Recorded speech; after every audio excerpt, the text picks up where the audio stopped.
Нет тела, но есть дело. В Печоре за незаконную добычу лося и незаконное хранение боеприпасов осудили браконьера.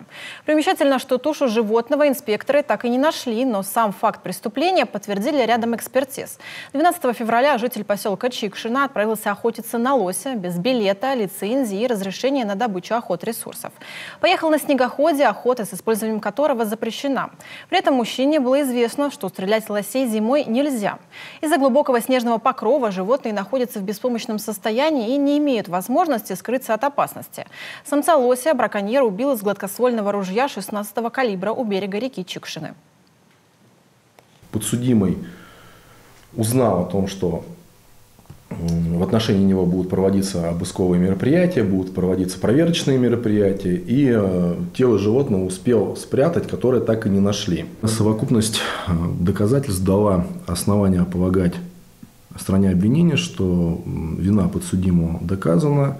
С указанной позиции суд согласился и вынес обвинительный приговор. Суд назначил наказание браконьеру в виде 1 года и 2 месяцев лишения свободы условно. Конфисковал принадлежащий снегоход и сани, которые использовались при незаконной охоте. А также удовлетворил иск прокурора о взыскании причиненного окружающей среде и охотничьим ресурсам России вреда на 240 тысяч рублей.